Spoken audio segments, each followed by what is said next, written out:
YouTube!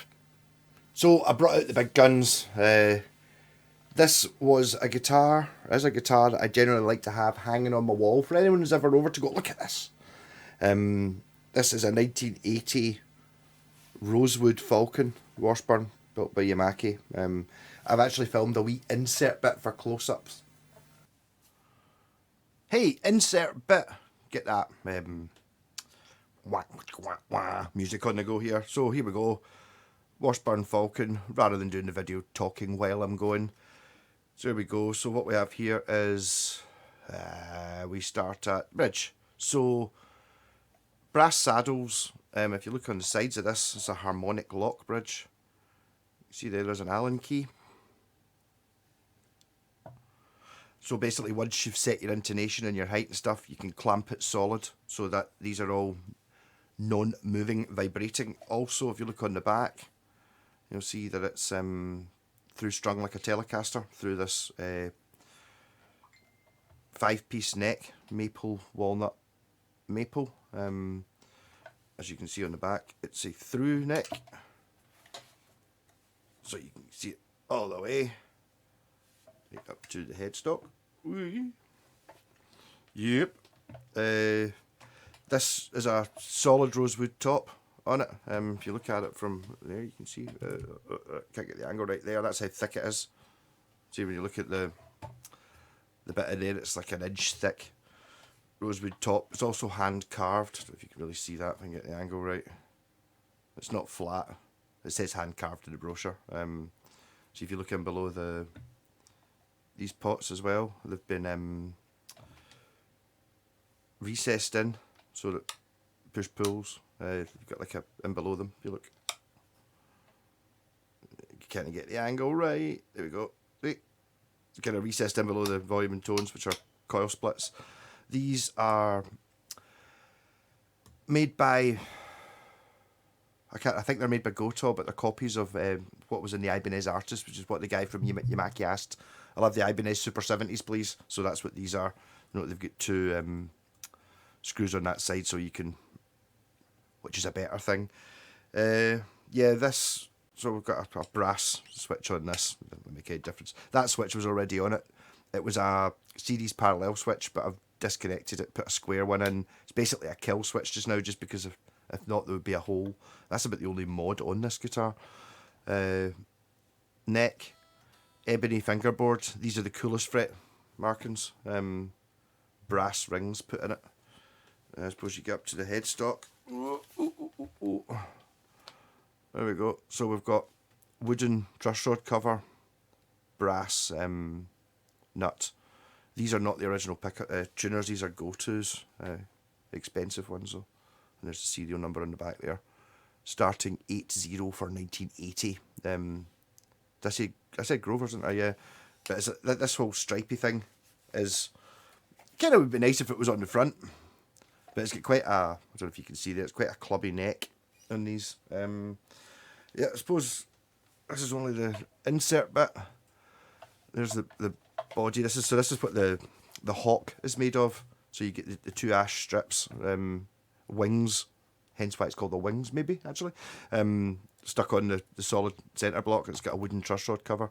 If I had a screwdriver, I could take this off and show you what was in. Have I got a screwdriver? Why not? I don't know if is this the one with the full cage on it. I can't remember. It's definitely got a cage. One of them's got the full thing. I can't remember if it's this or the eagle. You get like a. You see what I mean? Just. To be honest, I think I have to be more impressed with the corker's back plate. This is just a flat piece of wood. The corker's is like doesn't even need screws to hold it in. This is a factory guitar. There, so we've got like a metal box that it sits in. The Eagle, or this one as well, has a separate metal box. It looks like the cover of a valve that goes over the switch. And there's another serial number that's to match up, because it's the same to match up. So all in a metal box. And in there is a printed circuit board as well. Let me show these things. These are very high-end. Well, yes, by any standards, this is a very high-end guitar. Not perfect, but awful good.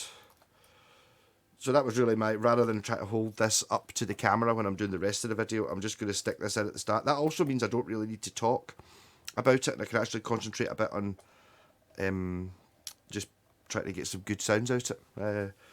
So it's like that whole thing about the, sustain, what do you need for sustain, weight, through neck, through body stringing, clamps. The pickups are called power sustains, brass nut. It's got sustain. Even more so when it's plugged in. Yes, one of those guitars which actually kind of, it's amazing how similar it is to the two thoroughbreds up there. It's got maybe just a little bit more used to it now, so it's not perfect. It hangs a wee bit funny. It wants to hang there, and I want it to hang there, but it wants to hang there, which is annoying. But you get used to it. And because of where this strap button is, there's a wee bit of a squeaky thing going on.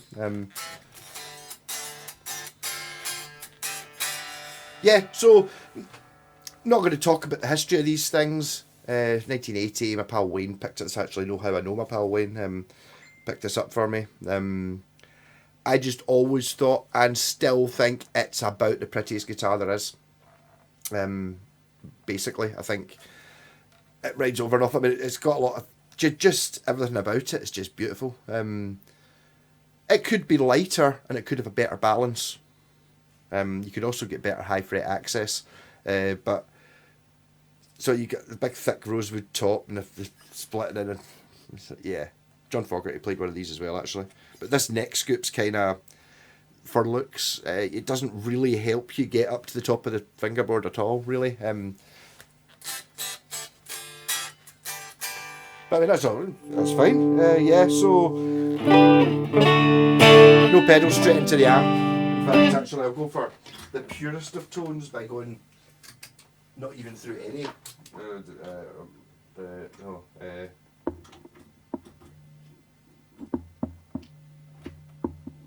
Okay.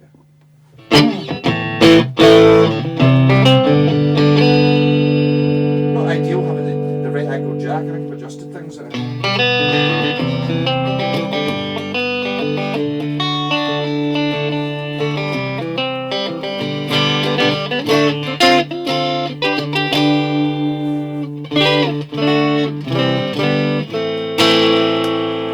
Neck pickup and single coil.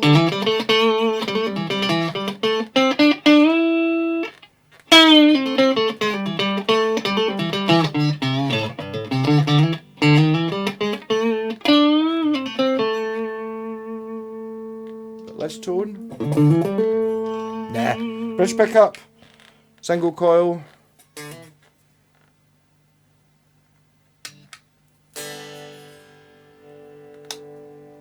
Something's just gone wrong.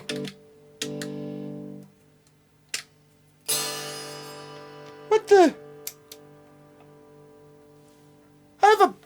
It's never done this before ever. What the hell? What the heck? I did just take the back off it for thing. Maybe I burst it somehow. That's really annoying, that is. It's got to be the switch. I've got to have poked the switch, don't I? I wonder if the switch cleaner will clean it. I mean, I don't use it enough. No, I don't, but I must have let a wee bit of dirt crap into the switch there. Yeah. So, bridge pickup.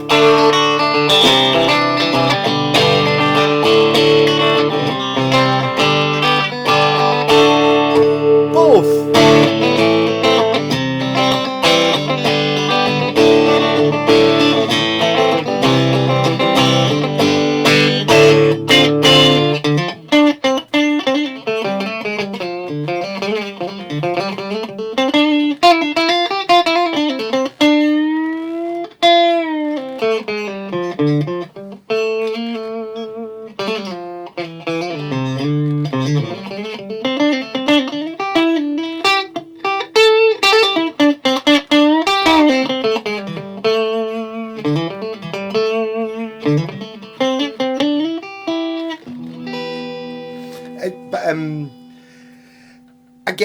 think, to be honest, in part of my guitar playing journey, this definitely plays a big part in it, because this is an absolute horror to play, because it shows up every single mistake. These are somewhat guilty of that as well, so you have to really concentrate on what it is you're playing, because it seems to play, when you get it right, oh, it's rewarding, but it's not one for your strummers. If it makes a mistake, you made the mistake. It's just so clean. I don't mean clean as in not distorted. It'll probably drive this channel. Well, that was on. So if we go for both single coils, which is normally my favourite sound.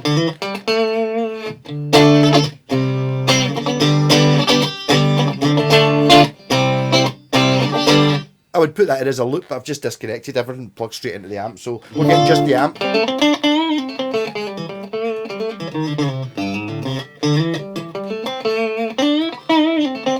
Dirty channel, perhaps?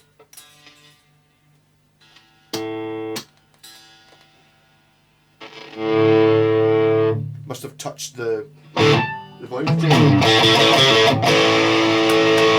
Bucker, French!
I'll stop trying to work that out then.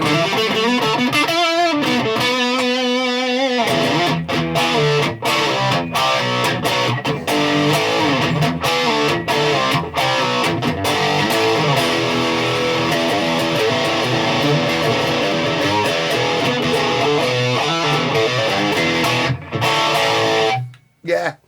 Yeah, this guitar's amazing.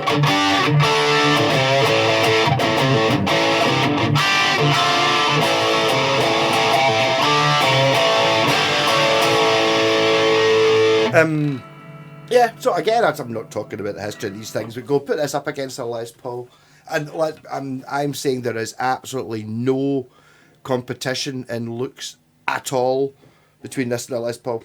This is far, far prettier. It's also got all the fancy stuff on it. I quite like these talkie guitars. I've got a few of them. These two obviously suffer from that. It's like pure, oh, you want to hear about this? And I can talk, every single bit's a little bit different and fancy, you know. It's like, you know, it's got a value. It's the sort of thing that if Gibson did bring out a new guitar, it would have one of these items and it would be like a pure, oh my god, the new Gibson Les Paul's got, this has got 10 things on it that are pure stupid. The through neck and the wooden truss rod covers and everything. So it's a much better straight string pull than a Les Paul as well, with a brass.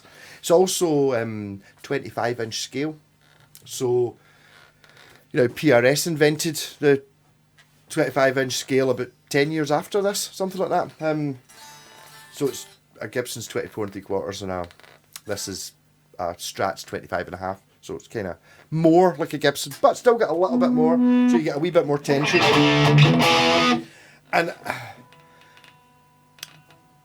kind of, this is the premium coffee table era. It's basically, they were very aware of what an Ibanez Artist was. Again, I think this is prettier than an Ibanez Artist. I'm going to cause a bit of havoc there as well and say I think this is a better looking guitar than a Yamaha SG. It's very much, those three guitars are very similar, though. The sort of double cut Les Paul, got the DiMarzio Super Distortion types. I'm not sure how much they were the coil splitting thing, but it was a feature on the very first ones of these. It was meant to be the guitar that did everything.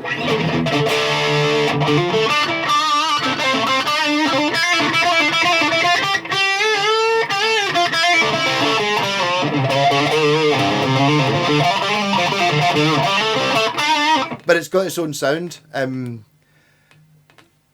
think, again, it's like that when you stop playing a note, it's completely silent. It plays exactly as long as you want it to.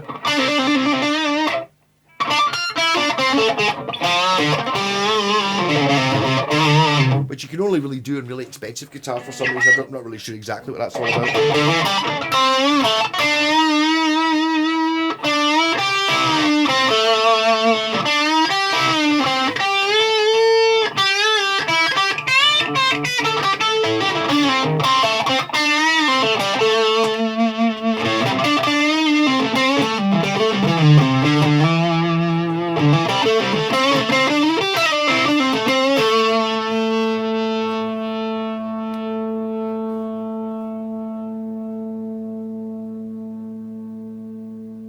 Yeah, I mean, it's kind of, that whole still going. It's like the sustain thing in this guitar. These guitars are ridiculous. It's the same between the three of them. I've got the Hawk and the Eagle as well, which is basically the same guitar. This is the prettiest one of the three, I think. Although you can get this one as an Eagle. I'm not going to talk about different Eagle, different.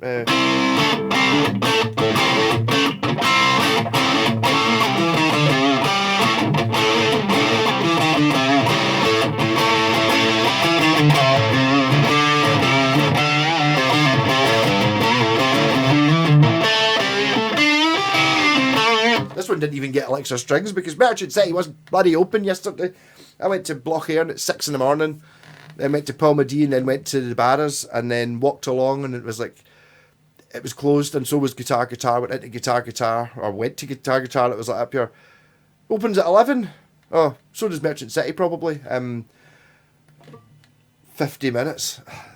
So I walked about the Barras for 50 minutes, bored. Went back, went into Guitar first. Noticed that they had Alexa strings for £16 a set, or $13.50 at Merchant City. Went back to Merchant City about 11:30. Still fucking closed. I wasn't hanging about anymore, so they lost a strings customer. Why would you not be up at 10 o'clock in the morning on a Sunday?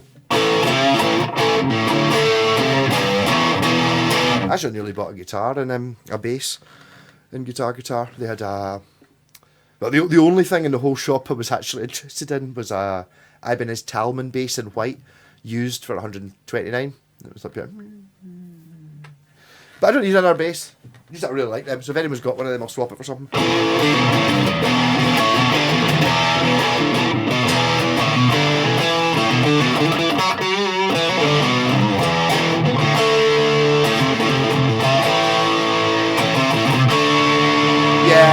I'm really connecting with this guitar now. It's amazing how it takes a while to get into some of these things. See, if I hadn't had this, I'm not sure I'd been able to play these two, because they've got that same thing where, I mean, they sound so much better than everything else. But if you're kind of a bit wishy-washy and not really playing it very well, it'll go, you don't deserve to play me. So it's like, there is a fear in these guitars. I certainly had that with this guitar for ages. I just couldn't play it at all. It was like, why is it showing up all the mistakes? This isn't fair. Oh. But it makes total perfect sense. One of the guitars that actually I would say is the exact opposite is this one, which sounds phenomenal as well. This is the cheapest one. Well, not now, it's been J-Paxed. This is the Raven. So the bolt-on one. And the pickups in this are go-tos, but they are very much they're much, much kinder to not quite hitting the string as hard. Whereas this one, it's going, oh, what volume do you want the string to be? I can do 1 to 10, whereas most guitars can't do 1 to 10 just on how you hit it. So this one, if one of the notes is dead loud, it's because you hit it too hard. So you need to be so much more accurate. But the other side of that is you get so much more dynamic. So when you're doing this sort of talky,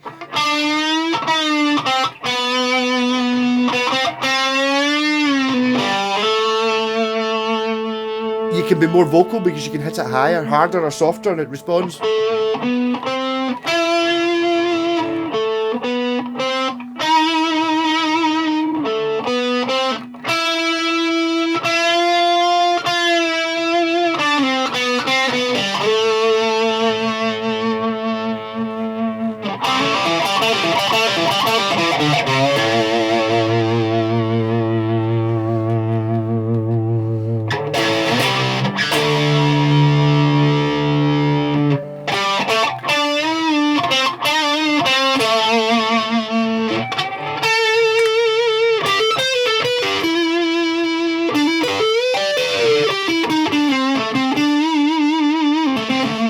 Again, I'm kind of falling into the same trap I have been with these two and playing wanky stuff that's kind of like just tone hunting.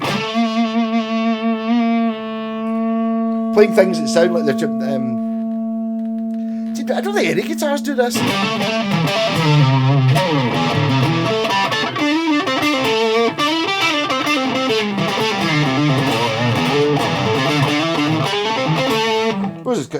So if I go for, what was I used to like in the, it was always neck pickup and bridge pickup in single coil that I liked on my Schecter Telly.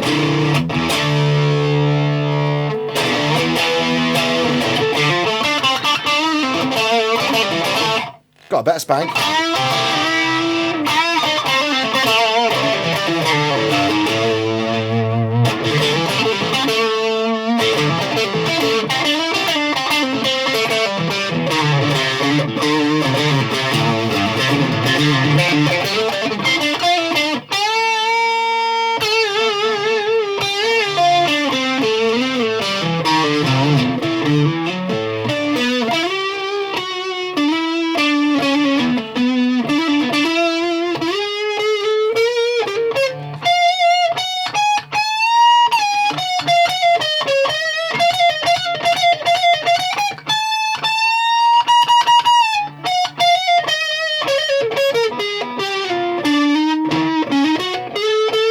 Sorry, I'm trying to play high up. I never play high up.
So I'm enjoying playing this too much. You probably tuned out ages ago, but yeah.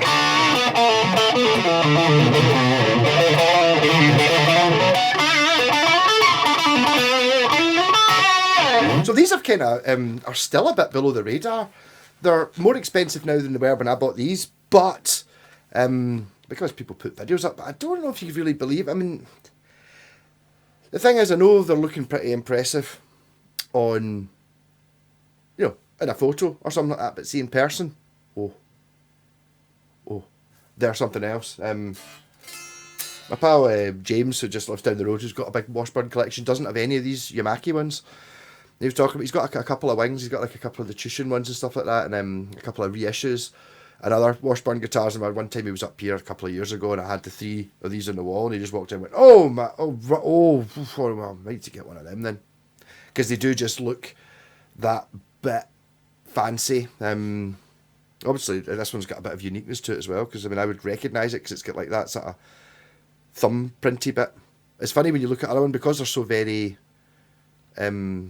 figured, none of them look the same. You could recognise this one from miles away because of this big thumbprint in the grain. But I mean, yeah, I need to join a band just so I can gig this sort of thing.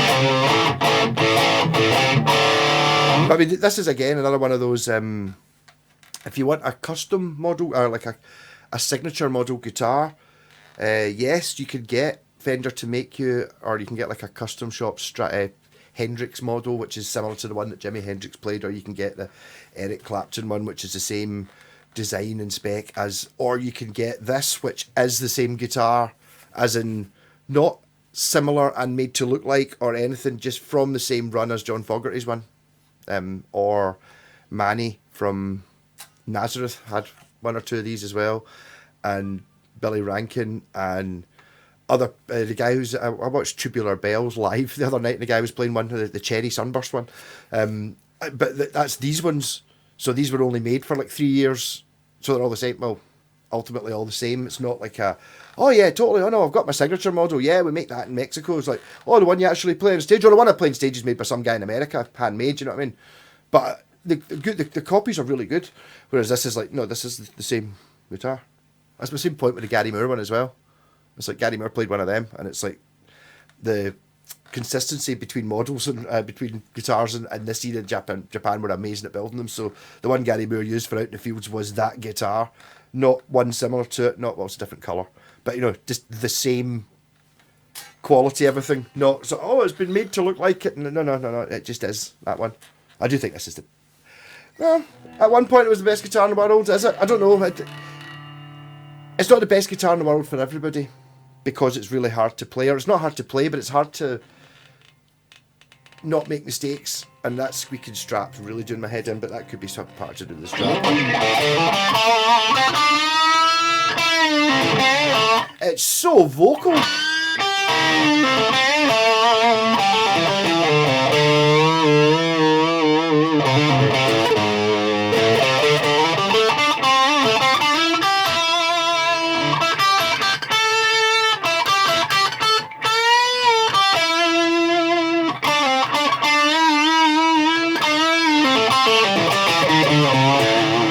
Also, I think actually, see, I might actually do a little bit more of just playing straight into that amp with a 6-foot lead, rather than, you know, having, okay, all the pedals are all true bypassed and all that, but they're still going through 8 pedals or something like that, and then going into an A/B splitter, and then going through the loop pedal and all that. So it's all doing stuff. This is just going straight into the amp, guitar, amp. It'd be nice to have a tuner in there, but I mean, yeah, just that.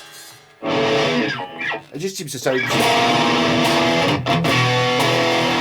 There's something about the E, when you play an E on the really good guitars through this amp on the dirty channel. It's just got a certain. That's it.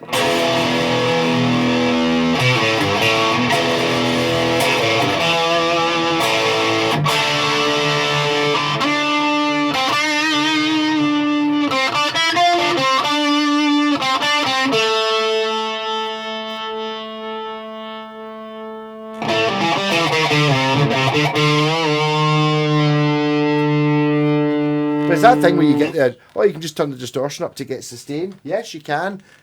Not the way this is doing it though. Didn't hit that one very hard.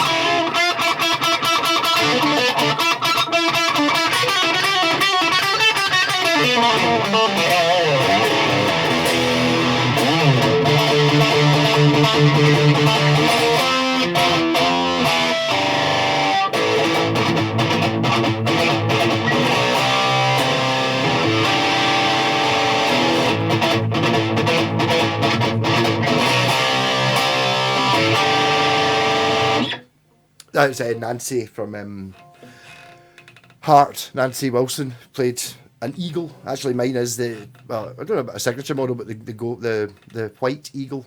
Hers has got a vibrato. Mine doesn't. Mine's hardtail like this. These did come with a Falcon V, which had a vibrato. I think. Not 100% sure on that. But that's the thing, I suppose, with the A20 I've got, which is made by the same factory, it's neck through. But I like, see this one, you can see it's neck through from the front. I know there's lots of guitars, including the Westone Thunder, that has this, but it's actually a bolt on. But the stage ones, the A series, it doesn't. So you kind of look in the back, and they've painted it black. So it's like it's all black. Same with the Eagle I've got as well. It's just all painted pearl white. So you can't. It's got this neck thing going through the middle and all that. You can't see it though. So you might be able to see it from the front. And that's my Washburn B20 8-string bass. Has a tiger maple top on it. But on the back it's got this. I like to show off. It does look mad when you see the back of the neck though. It kind of looks wrong.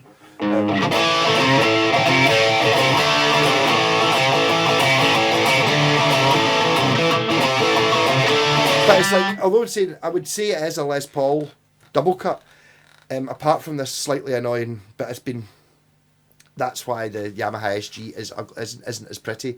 They've made these horns longer so that it balances. But it doesn't have that, you don't have to play it on your side like you do with a Les Paul, because the neck angle isn't mental. It's kind of normal neck angle, so it's like a Les Paul apart from without the neck. So when you've got it on your front, like when you're playing a Strat, you're not playing it away back here. It just sits nicely. I will measure the weight of it. It feels very heavy, but is that something to do with the sustain? So the corker comes in at 4 kilograms. I think this is going to be more. That's a lot. So I'm going to go for 4.2.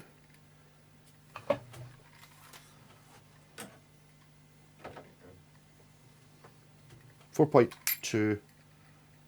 It's going to be 4.5, isn't it? 4.2. 4.6. 4.6 kilograms. 4.6. That's damn heavy. But it kind of suits it. Mind you, I suppose maple, there's tons of maple in it, and rosewood's heavy, so I mean it's heavy because it's actually quite a small body, I think, when you look at it. It kind of looks a wee bit stumpy almost. But it kind of works. I remember my pal had an Ibanez Blazer, the reissue one from '95, and it was 4.4 kilograms. It was a Strat, weighing more than this, whereas this one, because if you look at it and you go, it's a heavy guitar, you look at it and go, well, yeah, fucking looks heavy. So it is. Let me get used to it. It's just so precise.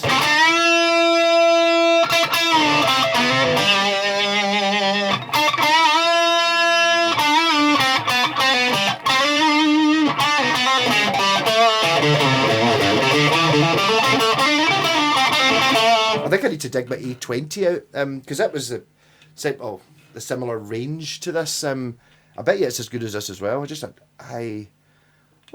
a wee bit the thing I was thinking about the A20 is it's got the through neck. I was trying to talk about this and get lost. But it's got a Strat trem in it.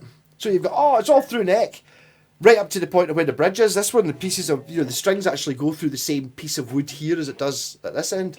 Whereas on that one, there's a big chunk cut out. So it's only neck through to there, and then you've got the big hole where the Strat trem goes, and then it's neck. So I mean, it can't be that important. Unless it's just to give you, it's not to give you better high fret access, because it's kind of useless on this guitar. I mean, it's better than a Les Paul, but I mean, it's not. You don't look at it and go, oh, that'll be great for getting your hand out. Not really.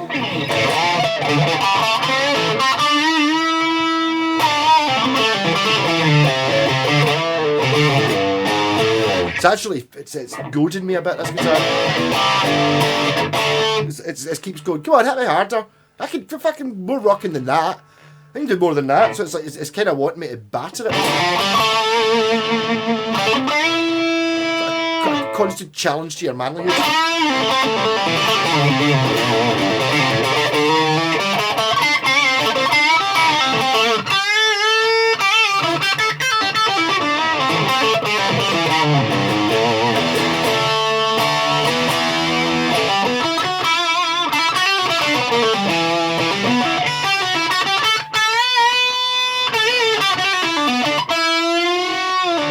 Also seems to get maybe these guitars do, when you bend a note, it seems to get louder as you bend it. Or maybe that's just me, or maybe that's just in my head. But or is it because I'm hitting the strings slightly harder because I'm about to bend it? Therefore it's louder, but it stays like that. Proper pro level stuff, this. I mean the guitar, not what I'm saying, obviously.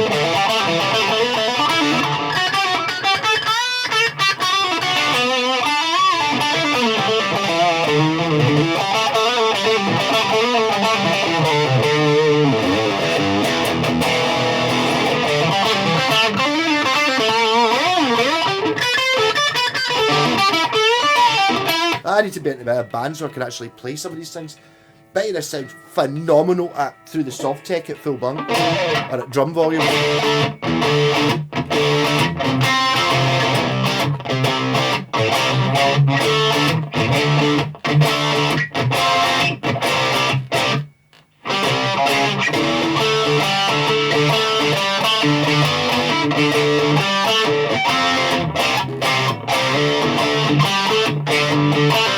Also, Robert Palmer played one.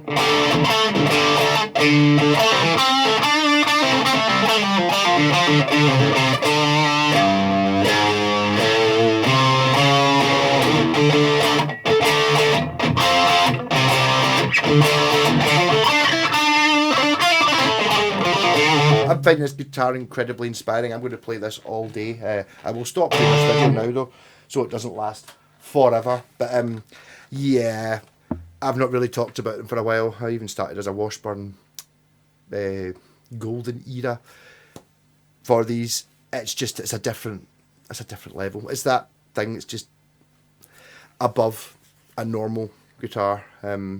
Again, I was in Guitar yesterday looking at guitars. I don't think they had a guitar better than this in the shop. And I was looking through the actually the Ibanez, one of those SB70 guitars, and every time you see an advert for it, it goes, oh, there's only 300 made. There's definitely not 300 made. This was another one. I've seen 10 of them. There's no way I've seen like 3% of all of them ever made. Just, you know, there's not 300 made. 3,000 maybe. 3,000 maybe. There's no way it's only there's not very many of them. It's like 400 quid or something like that, and then you're looking along, oh, interesting. I looked at a wee Ibanez RG, it was an Indonesian one, 400 and something, and then you're like, what's that? The next guitar was $5,500 on the used bit, so they're kind of stacked on this wall, just in a wee corner, and it's like, and you look at it, there's all these custom shop things, it's like $5,000 and $2,000, and you're like, mental. I really fell over when I saw that. I think maybe that was what kind of almost made me buy that Ibanez Talman. It had a digit less than every other guitar they had in there. It was like I would think most of the guitars in that shop are more than $1,000. I've got 4 digits, and I don't know if there was 8, maybe. Didn't see any under 250. But that's not just that guitar shop. That's just the way the guitar thing runs.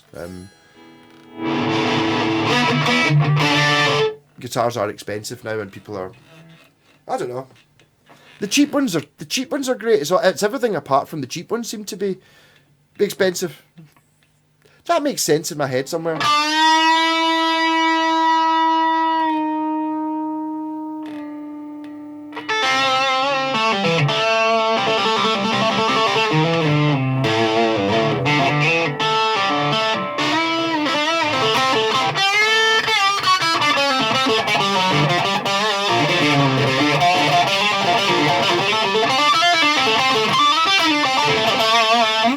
Every time I look at that wee Raven, it's got the original George Washburn tuners on it, that guitar. This one has Grovers, which might be an upgrade. So it's not 100% original, but I quite like them. And it's like, this is where my point where the Grovers comes in. It's like, yeah, oh no, I've had totally these Grovers, yeah. Those are the ones you get in Epiphones. They're the same shape, aye. They're not the same. I made this mistake before as well. The Grovers you get on, like, I think there's a Korean brand Grover. They sort of Epiphone them or something like that. You go up here, I remember looking up before, going up here buying a guitar and going, that guitar's only 100 quid. And if you look up Grovers, it's 60 or 70 quid for a set of Grovers. So it's like, guitar's only 30 quid. Yeah, those Grovers aren't 60, 70 quid. These ones are the expensive ones. But you mean, there's no, I don't know, to describe it, they look the same from a distance. But as soon as you see them in person, you go, no, they're expensive and they turn better. And not that I particularly need Grover tuners. There's nothing wrong with the ones that were on it, but leave it the way it is. I don't think these are the original knobs either. I don't think they're meant to have the notches in them, but I much prefer the notches.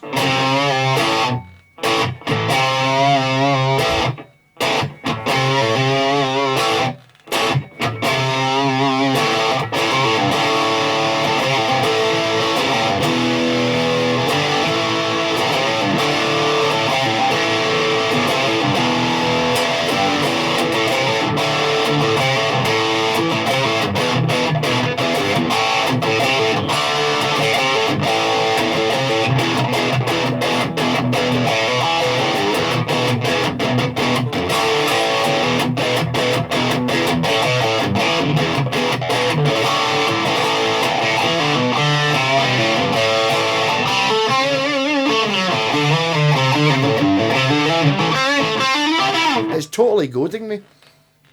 It is kind of. I'm not sure I like it. Getting constantly just called a. It's constantly calling me weak and to try harder. Maybe that's what put me off it when I first got it. But it took me a couple of years to actually get to the stage where I could comfortably play it and not be terrified of the fucking thing. Same thing happened. That's how I got over the pickups in that Paul Gilbert are a bit like that as well. It's got that. Oh, it does amazing things, yeah, but you got to do it right. Be no sloppiness there. But this thing's fucking amazing.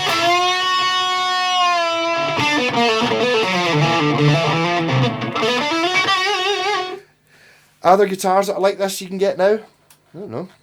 To build this, I mean, if this came out now, looking at what you could get, look at guitar, it's like, was it $2.5 grand for a Les Paul? Well, this must cost at least twice as much to build as a Les Paul. Just, it's got so much more in it. A few grand anyway. Actually, if you look up Aria have still make the Aria PE 1500, which is, I've got the PE 600, the one that's kind of like a Les Paul, but it's their own design, and they've got the fancy neck joint and all that. And they still make it in Japan. You can still buy it. It's $3.5 grand. So that's kind of just how much that. And it's not as fancy as this. That region is how much these guitars would cost if you could buy them now. These guitars would cost if you could buy them now.